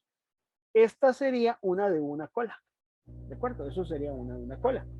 Pero no es la que vamos a evaluar. Pero podría evaluar. Si usted quiere, puede evaluar también una de una cola. Pero este no era el caso, ¿verdad? Pero entonces, eso es importante aclararlo. El diferente implica que son dos colas. Y cuando viene un mayor o un menor, significa que entonces es de una cola, ¿verdad? Muy bien. Ahora, resulta que en esta prueba de hipótesis yo puedo también tener errores, ¿verdad? Podríamos tener errores. Puede haber un error tipo 1 que sería rechazar la hipótesis nula, es decir que son diferentes cuando realmente son iguales. Decir que hay una diferencia entre las medias cuando realmente son iguales. ¿Eso cuándo puede ocurrir? Cuando yo hago la prueba de manera muy estricta. Si yo hago la prueba de manera muy estricta, entonces puede ser que yo me equivoque y cometa un error tipo 1. Pero también podría cometer un error tipo 2, que sería dejar de rechazar H sub 0, que sería aceptar la hipótesis alternativa, decir que son diferentes, cuando realmente no lo son, ¿verdad? Entonces también ahí yo puedo cometer el otro tipo de error, ¿verdad? Que más bien, y también me conlleva un problema dentro de las pruebas de hipótesis. Entonces, en resumen, chicos, una prueba de hipótesis es como ir al casino y apostar.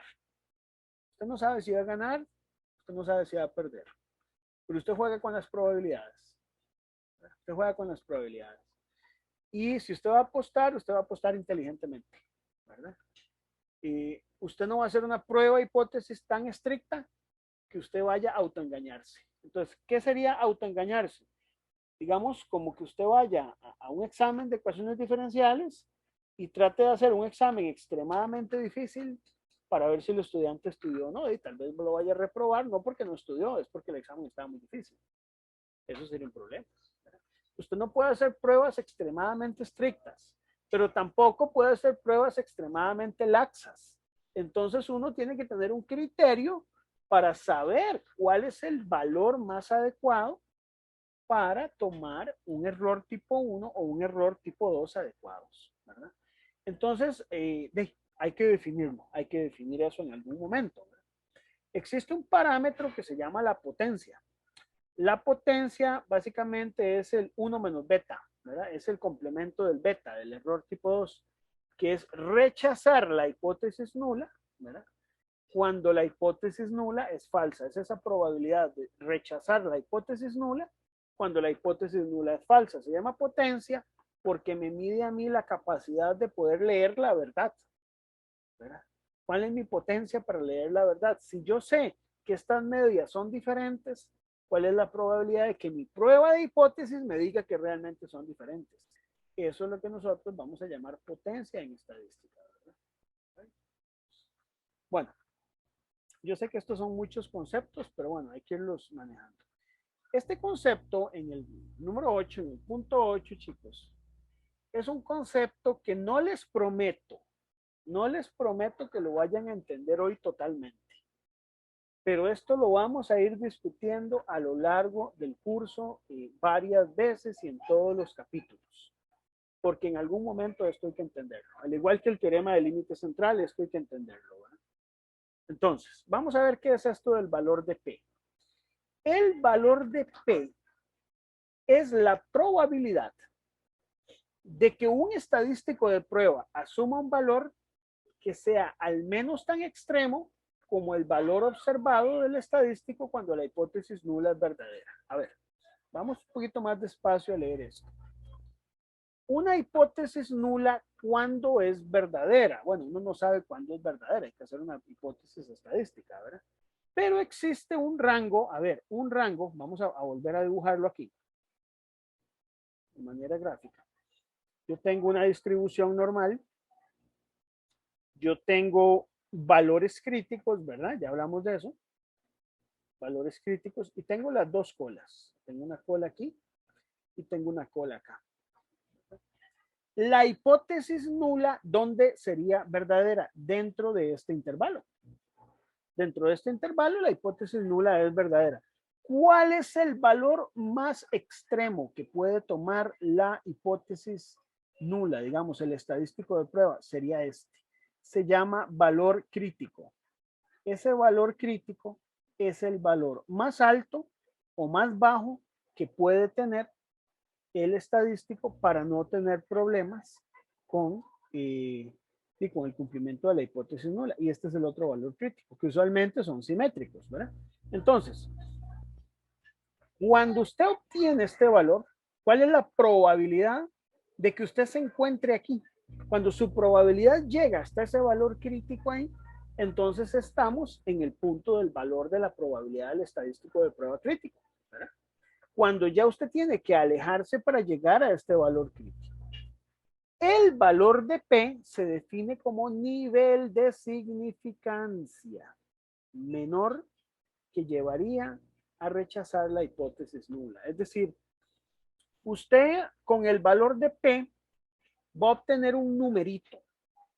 Un numerito. Ese valor de P va a ser un número que siempre obviamente es menor a 1. Y usted tiene que establecer un límite. Entre más pequeño sea ese valor de P, usted lo que está haciendo es alejando estos valores críticos, los está ensanchando y está haciendo que la región donde usted acepte la hipótesis nula sea mayor. Y eso lleva un riesgo. Si usted amplía esa región, usted podría hacer que en un experimento acepte hipótesis nulas que no son verdaderas, ¿verdad? Entonces usted tiene que ponerle un límite a ese valor y ese límite se llama nivel de significancia, ¿verdad?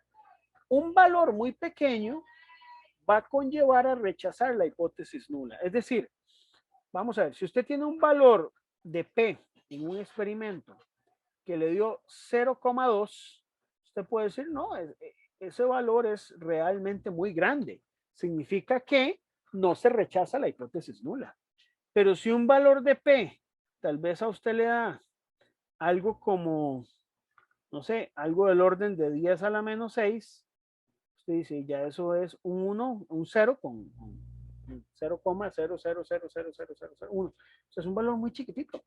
Entonces usted aquí va a decir, muy probablemente, en este caso yo tengo que rechazar la hipótesis nula. Ahora, usted tiene que tener un límite en el cual usted diga, bueno, ¿qué es un valor pequeño o qué es un valor grande? Bueno, eso se llama nivel de significancia. Y los niveles de significancia que se usan típicamente en la práctica son o de 0,01 o de 0,05. Ya poco a poco a eso ha ido cambiando, chicos, dependiendo del tipo de experimento que usted realiza. Por ejemplo, en ciencia, en física, se usan valores de niveles de significancia todavía mucho más bajos que esos. ¿Por qué? Porque si usted va a hacer un experimento, usted necesita que la diferencia entre dos eventos sea significativamente distinta para probar que usted tiene un descubrimiento. Para probar que usted tiene un descubrimiento.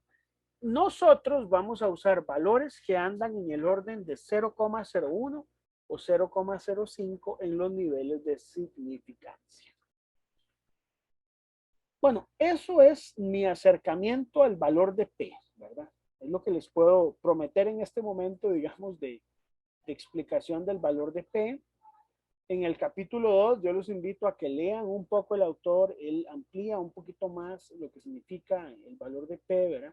Pero esa lectura que ustedes tienen que hacer ahí es una lectura que tienen que hacer como con sus conciencias, con sus corazones, ¿verdad? Realmente hacerla con profundidad, con honestidad, para tratar de entender el significado que se quiere ver. Si aún así usted siente que no entiende bien qué es el valor de P, dele chance al curso.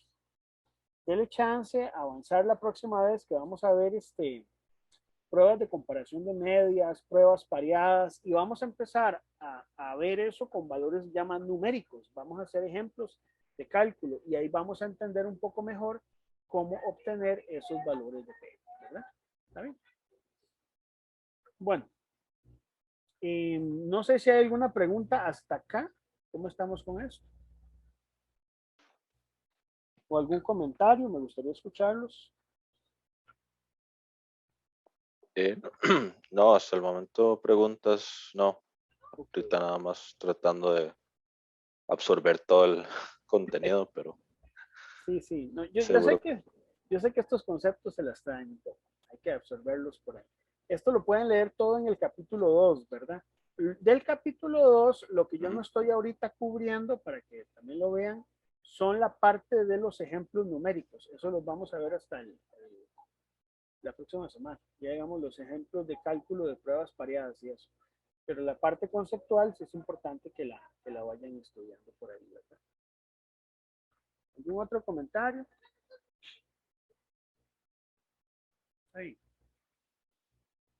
Bueno, entonces sigamos a esta última parte, señores. Vamos a ver, esta última parte, por lo menos los que han llevado el curso de metrología conmigo debería no ser tan nuevo, ¿verdad?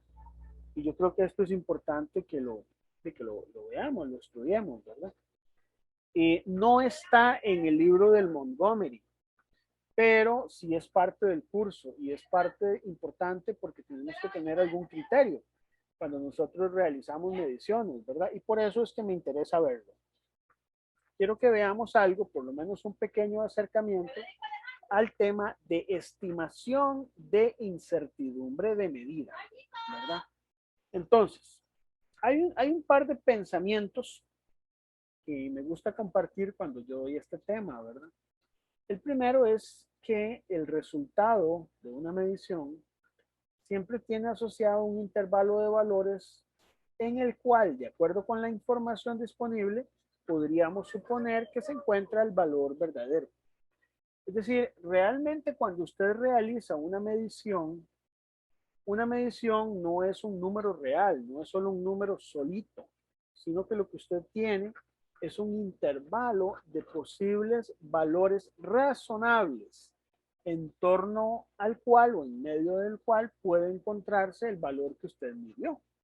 Eso es básicamente el primer pensamiento con el que tenemos que abordar esto, ¿verdad? El segundo está ahí, que es que la incertidumbre es ese parámetro que es no negativo, que caracteriza esa dispersión de esos valores atribuidos a un mensurando a partir de la información que se utiliza. Entonces, ustedes pueden ver ahí, por ejemplo, ese eje X donde dice zona de especificación. La zona de especificación es la que me indica cuál es el valor mínimo y máximo en el que tiene que estar un producto. Entonces, si el producto está ahí con ese valor de Y que ustedes pueden ver, ¿verdad? Y la U, que sería la incertidumbre, realmente lo que tenemos aquí es un intervalo dentro del cual se puede encontrar la medición. Pero de acuerdo con este intervalo, en esta zona de especificación, de ese producto está conforme a la zona de especificación, porque se encuentra dentro de la zona de especificación y sus barras de incertidumbre que definen el intervalo indican que está conforme, que está bien. Pero ¿qué pasa con este otro, chicos? Y este es un problema, ¿verdad? Porque el valor del promedio de la medida de tendencia central está dentro de la zona de especificación. Una barra de la incertidumbre está dentro y la otra barra está fuera. Y hay un pedacito que queda fuera. Entonces, ¿qué pasa aquí? Aquí hay duda. No es tan fácil definir si está conforme o no conforme. Y cuando en una medición hay duda, casi siempre la tendencia es la no conformidad. Entonces ya hay que analizar un poco lo que se llaman riesgos. Pero siempre cuando usted tiene una producción, tenemos que analizar cuáles son los riesgos. O usted tiene un experimento, tenemos que ver cuáles son los riesgos, ¿verdad? Entonces, bueno, ahí tenemos un problema. Y un producto como este que está aquí, definitivamente está no conforme. Este está no conforme. Este está en duda y este está conforme, ¿verdad? Este está no conforme porque tanto el valor medido como su incertidumbre quedan fuera de la zona de especificación. Entonces vea que si uno toma decisiones de conformidad, tomando en cuenta solo el valor de una medición, el promedio, la medida de tendencia central, podríamos quedarnos limitados, sobre todo cuando nos acercamos a los extremos de las zonas de especificación. Y por lo tanto, es importante hacer algún esfuerzo para poder obtener una incertidumbre razonable y ese parámetro no negativo que necesitamos para poder tener una medición confiable. Entonces vamos a ver un poco cómo se obtienen esas mediciones. Hay dos métodos para evaluar la incertidumbre, señores. El primer método se llama evaluación tipo A y este segundo método que vamos a exponer aquí se llama evaluación tipo B. La evaluación tipo A es la que vamos a ir viendo a lo largo del curso. Sin embargo, quisiera adelantarme en la evaluación tipo A y decirles lo siguiente. Vamos a decir que la incertidumbre puede ser calculada con base en dos componentes, ¿verdad? La tipo A y la tipo B. La tipo A, ¿de dónde viene? Bueno, la tipo A viene más que todo de análisis estadístico de datos, es decir, de la parte experimental. Si usted, digamos, tiene información experimental, de ahí puede entonces tener la tipo A. Y la tipo B viene de suponer una distribución de probabilidad, una función de densidad de probabilidad. Nosotros lo llamamos PDF. PDF no es el archivo PDF, no, es función de densidad de probabilidad, ¿verdad? Entonces, la incertidumbre tipo A, más básica, cuando digamos usted tiene una muestra de datos, vamos a suponer que usted tomó cierta cantidad de datos, y usted lo que tiene es un promedio de esos datos, ¿verdad? Y estos datos son aleatorios, ¿verdad? Y también son representativos de una población. Y tenemos una desviación estándar S, donde esta desviación estándar S es calculada con el n-1, es decir, sumatoria del x sub i menos x barra cuadrado sobre n-1, es la muestral, ¿verdad? Entonces podemos hablar de que este promedio tiene asociado un valor de incertidumbre que se llama incertidumbre estándar. Y esa incertidumbre estándar se calcula, ¿verdad? Esa incertidumbre estándar por el método tipo A, ¿verdad? Se calcula a partir de un parámetro que se llama desviación estándar experimental de la media. Así se llama, con ese nombre tan largo. Desviación estándar experimental de la media. ¿Qué es la desviación estándar experimental de la media? Yo la represento como UX barra. Esto es la desviación estándar experimental de la media. Y básicamente se define así. Se define como la desviación estándar muestral dividida entre la raíz del número de datos. ¿Y quién es el número de datos? Bueno, son estos n datos aleatorios que nosotros tenemos aquí. Entonces, de esta manera, usted lo que está obteniendo es lo que conocemos como incertidumbre por repetibilidad. Entonces, esto es lo que consiste el método de evaluación tipo A grosso modo. ¿Qué pasa? Bueno, que no siempre es tan fácil considerar que todos los datos que nosotros tomamos en una muestra estén tomados bajo las mismas condiciones, sino que uno a veces trabaja matrices de datos, trabaja entonces conjuntos de datos en el método tipo A, donde, qué sé yo, usted tomó un conjunto de datos un día, el día 1, tienes un segundo conjunto de datos el día 2, y puede ser que el día 2 las condiciones externas cambiaron, y qué sé yo. Pensemos que usted lo que está midiendo es un tiempo de entrega de un producto en una ruta y puede ser que el día 1 sea un día de fin de semana y el día 2 sea un día entre semana. Pueden cambiar las condiciones y los resultados pueden ser diferentes. Usted podría tener varios días, ¿verdad? Etcétera. Y usted puede generar varios datos. Entonces, ¿qué ocurre? Y resulta que aquí usted va a tener un promedio del día 1, un promedio del día 2, un promedio del día 3, un promedio del día 4, una desviación estándar muestral del día 1, del día 2, del 3 y del 4 y para todos los días. Entonces, aquí hay dos posibilidades. No es que usted las elige, sino que depende del experimento. Posibilidad 1, que usted agarre todos los datos de todos los días y los tome como una sola muestra.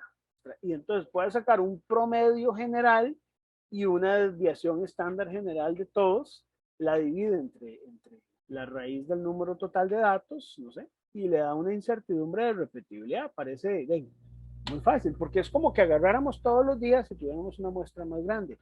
Pero eso solo es posible Esto solamente es posible, señores, si usted logra demostrar a través de una hipótesis estadística que las medias del día 1, del día 2, del día 3, del día 4 y de todos los días son iguales. Si usted no tiene la posibilidad de demostrar eso, no puede hacer el procedimiento de tomar todos los datos como una sola muestra y dividirlo entre raíz de n para sacarle repetibilidad. No puede hacer eso. Eso, para demostrarlo, necesitamos una técnica que se llama el ANOVA o análisis de varianza de una vía.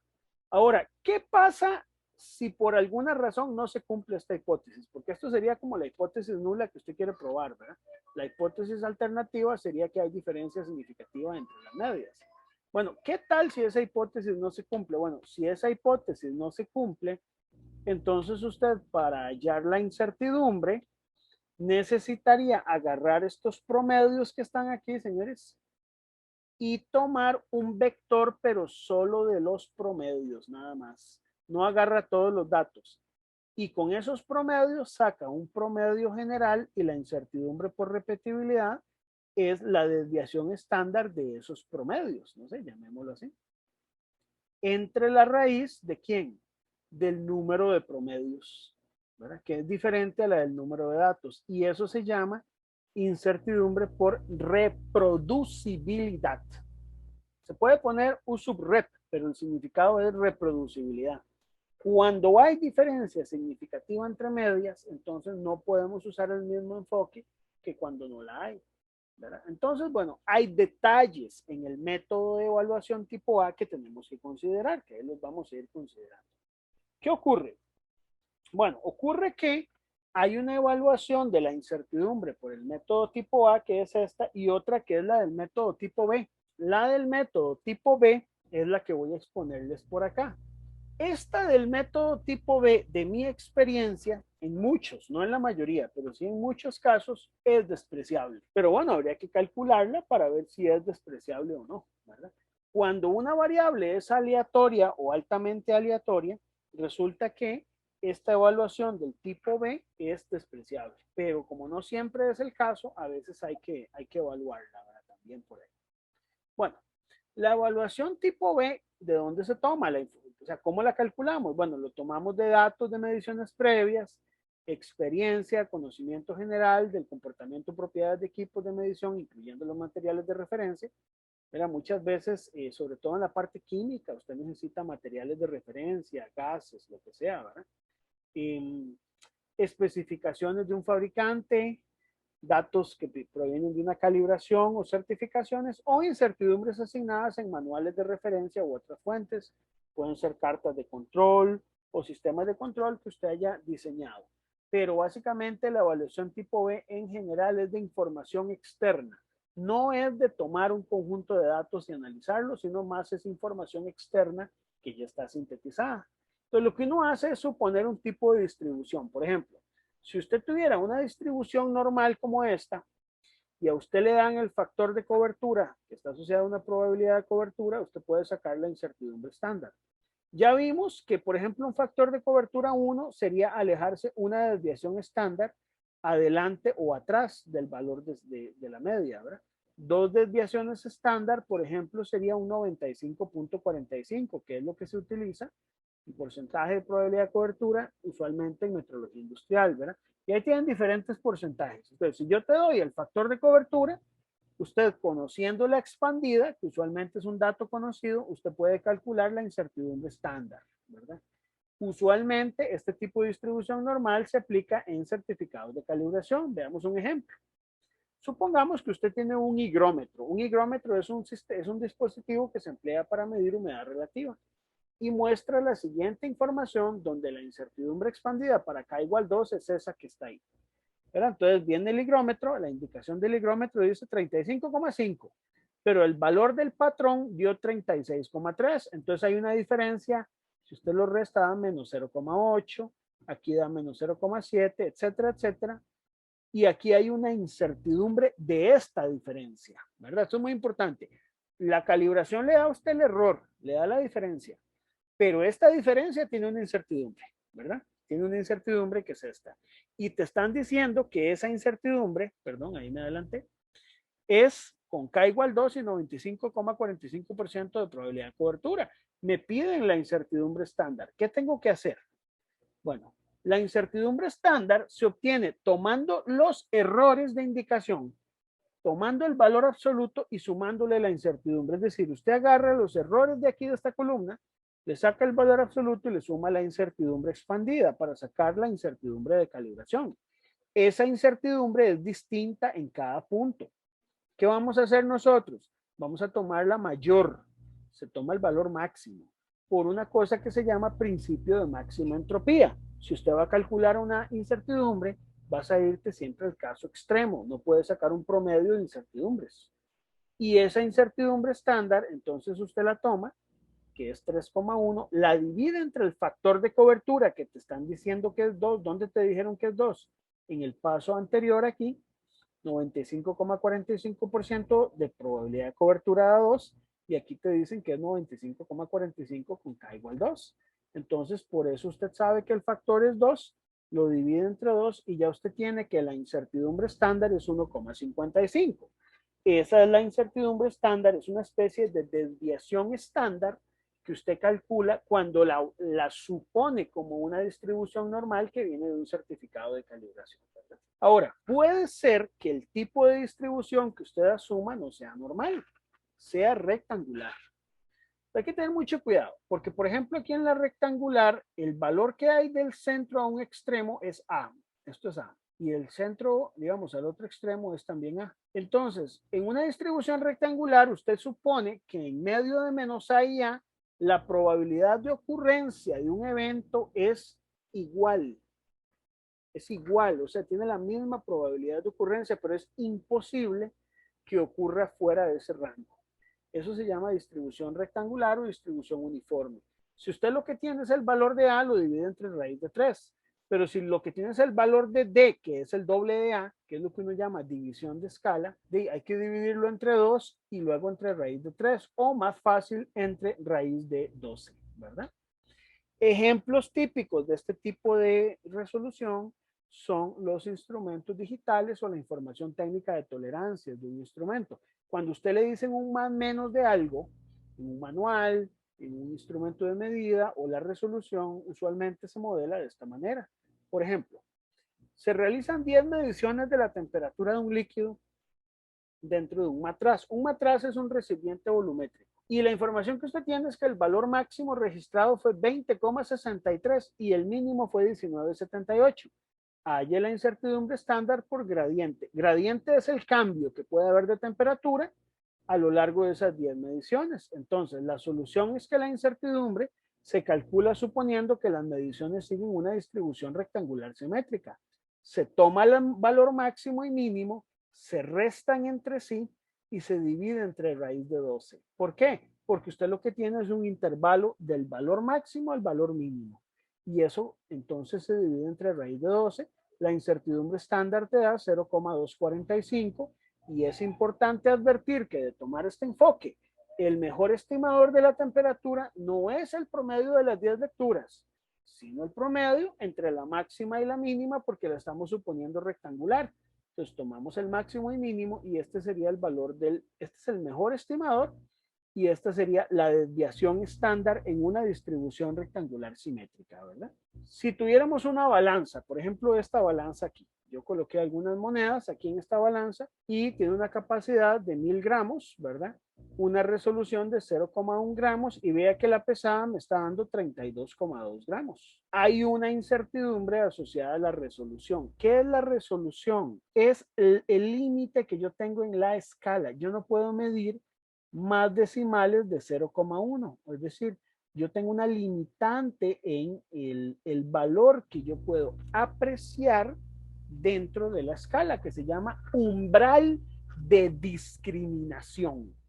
Entonces resulta que este instrumento, valores muy pequeños, muy por debajo de 0,2, no tiene 0,1, no tiene la capacidad de discriminarlos, ¿verdad? Entonces hay una limitación y entonces eso se llama resolución. ¿Cómo se calcula la resolución? La resolución, la incertidumbre por resolución, se toma tomando el valor del 0,1 y dividiéndolo entre raíz de 12. Tanto en este ejemplo como en el anterior yo dividí entre raíz de 12, pero no siempre se divide entre raíz de 12. Si usted lo que tiene reportado es un error más menos en una tolerancia, por ejemplo, más menos 1 grado Celsius, si ya aparece un más menos, en vez de dividir entre raíz de 12, debería dividir entre raíz de 3. Bueno, esta es la incertidumbre por resolución. Suponiendo entonces aquí que sigue una distribución rectangular. Hay algunas incertidumbres que se considera que sigan distribuciones triangulares. Y dependiendo de nuevo, si lo que usted tiene es el valor de A, que es la distancia del centro a un extremo, o tenés el 2A, que es la distancia de extremo a extremo, se utiliza A entre raíz de 6 o toda esa distancia D entre raíz de 24, como para calcular la incertidumbre estándar.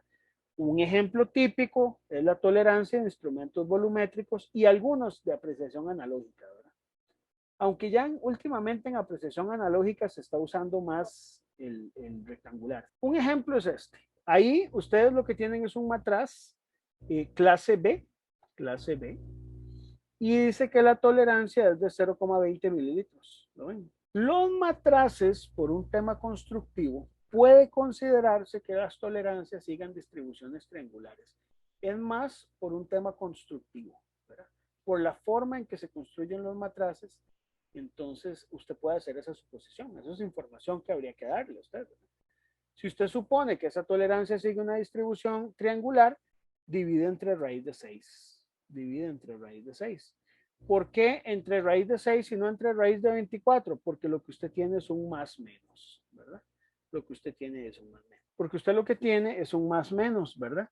Y cuando usted tiene un más menos, lo que realmente tiene es la distancia del valor central a uno de los extremos, ¿verdad? Entonces, la incertidumbre por tolerancia es de 0,0816 centímetros cúbicos. Entonces, ven, usted lo que hace es suponer una distribución de probabilidad. Ok, una vez que usted calcula las incertidumbres, sea triangular, rectangular, normal o la que fuera, hace una suma, que es una suma de varianzas, es decir, como cada incertidumbre es una desviación estándar, se elevan al cuadrado y se le saca raíz, y si es necesario, añadimos un coeficiente de sensibilidad, porque en algunos casos las unidades pueden ser diferentes, ¿verdad? De medida, no siempre. Podría ser que estos coeficientes de sensibilidad sean 1, pero no siempre es el caso, ¿verdad? Y una vez que usted hace la sumatoria, la multiplica por un factor de cobertura que básicamente puedes elegirlo si se cumple el teorema del límite central, usualmente ni con cierta probabilidad de cobertura si usted lo desea, ¿verdad? Que muchas veces se toma como un factor de cobertura K igual 2. A modo de ejemplo, vamos a considerar esto. Supongamos que usted realiza una medición con un termómetro cuya incertidumbre por calibración es esta, 0,35. Ya yo les expliqué de dónde sale. ¿De dónde sale esa de 0,35? Les repito, sale de tomar, por ejemplo, una incertidumbre de calibración y sumar el error de indicación con la incertidumbre. Entonces de ahí sale ese valor, ¿verdad? Entonces aquí ya yo se los estoy dando a 0,35, les doy el factor de cobertura y la probabilidad de cobertura. Les doy una deriva. La deriva es un tipo de incertidumbre que se da debido al envejecimiento de los instrumentos de medida, 0,20 grados Celsius. Y una desviación estándar histórica, o sea, hemos hecho varias pruebas con 17 datos que es de 0,78 grados Celsius. Reporte la incertidumbre expandida con una probabilidad de cobertura del 95,45%. Solo la incertidumbre. O sea, habría que añadirle el promedio, ¿verdad? Entonces, usamos una función de medición. La función de medición incluye un promedio más 3 fuentes de incertidumbre. Una por calibración, una por deriva y una por repetibilidad, cuyo aporte es 0 a nivel de medida de tendencia central, pero no es 0 a nivel de incertidumbre. Entonces, aquí lo que tenemos que hacer es, a pesar de que estos 3 términos se anulan y dan 0, si usted podría eliminar estos 3 términos, dan 0, pero el hecho que los anula para el cálculo del promedio, pero no para la incertidumbre. Entonces, el primero lo puede considerar normal, lo divide entre el factor de cobertura. El segundo lo considera rectangular porque lleva un más menos, entonces se divide entre raíz de 3. Y el tercero lo divide entre 1 porque usted lo que está haciendo es tomando solamente una medición. Ve, aquí se dice que es una medición. A pesar de que la desviación estándar es de 7 datos, el promedio usted lo toma solo con una medición, entonces divide no entre raíz de 17, sino raíz de 1. Esas tres incertidumbres usted las suma geométricamente, como están asociadas al mismo mensurando, los coeficientes de sensibilidad dan 1 y da 0,818. Es muy importante que se suman geométricamente, no aritméticamente, ¿verdad? Geométricamente. Una vez que usted tiene esas incertidumbres, vamos a asignarle ciertos grados de libertad. Esto es una regla muy sencilla. Cuando una distribución es normal, usted le va a asignar 50 grados de libertad. Cuando es rectangular o triangular, le asigna un número infinito. Y cuando es asociada a una repetibilidad, es uno menos que la cantidad de datos de origen. Es decir, a pesar de que yo solo tomé un dato, como este 0,78 fue calculado con base en 17 datos, entonces yo tengo que utilizar 16 grados de libertad. Es lo que yo tengo que emplear ahí, ¿verdad? Entonces yo le asigno un número de grados de libertad basado en esos criterios. Ya teníamos que la incertidumbre combinada estándar es 0,818. Entonces vamos a usar esta relación. Calculamos el número efectivo de grados de libertad. Los grados de libertad se calculan así. La incertidumbre combinada a la cuarta potencia y luego cada incertidumbre a la cuarta entre su número de grados de libertad. Este término del centro da 0, porque usted lo divide entre infinito. Y el resultado lo redondeamos al entero menor. O sea, si te da 19,8, queda 19. Usted le quita los decimales, no es que lo redondea al más cercano, ¿verdad? Le quita los decimales. Con 19 grados de libertad nos vamos a una distribución T-Student con 19 grados de libertad, con una probabilidad del 95.45% y nos da 2,14, ¿verdad? Entonces, ese es el factor de cobertura. El factor de cobertura lo multiplica por la incertidumbre estándar y lo que obtenemos es un valor que se reporta solo con dos cifras significativas. Entonces, la incertidumbre aquí sigue una distribución T-Student con 19 grados de libertad y un factor de cobertura de 2,14 correspondiente a la probabilidad del 95,45%. Bueno, así se calcula una incertidumbre. Claro, este es un ejemplo donde usted mete tres incertidumbres, ¿verdad? Es un ejemplo donde usted mete tres incertidumbres. Ya vamos a ver un poco el del triángulo que les dejé ahí de tarea. Eso es básicamente lo que quería hablarles ahí de incertidumbres. Y lo que quería ahora era hablarles un poco de qué pasa en otros modelos de calibración. Por ejemplo, si usted tuviera un modelo, por decirle algo, donde usted quiere calcular la incertidumbre en el área de una hoja de papel. Digamos, usted tiene una hojita de papel, pues la hoja de papel usted la extiende sobre su mesa, ¿verdad? Va a medirle con una regla, con la mayor precisión que pueda la base, y va a medir su altura, ¿verdad? Y ahora usted quiere, digamos, usted sabe que la medición la realiza con una regla cuya resolución, ¿verdad? Su valor de división de escala es de 1 milímetro, es decir, 0,1 centímetros. Usted podría decir que la incertidumbre de la base y la de la altura prácticamente solo se ven afectadas por la resolución. Entonces van a ser igual al valor de la división de escala entre raíz de 12, ¿verdad? Pero ¿cómo hace para sumar las incertidumbres si usted lo que quiere calcular es un área, por ejemplo? Usted sabe que es B por H. Bueno, la incertidumbre del área se va a calcular así. Aquí sí necesitamos un coeficiente de sensibilidad. Es la derivada parcial del área con respecto a B por incertidumbre de B y la derivada parcial del área con respecto a H por la incertidumbre del H. ¿Ven la diferencia? Ya aquí el coeficiente de sensibilidad no es 1. Y para calcular la derivada parcial de A con respecto a B tiene que ser H, porque lo derivamos de aquí, ¿verdad? Y la derivada parcial de A con respecto a H es B. Entonces vean que ya para obtener esta incertidumbre, usted lo que puede hacer aquí es decir, bueno, esto es H por incertidumbre de B cuadrado más B por incertidumbre de H. Y usted ya va a haber medido B y H con la regla, ¿verdad? Por lo tanto, la incertidumbre expandida va a ser un factor de cobertura por la incertidumbre de A.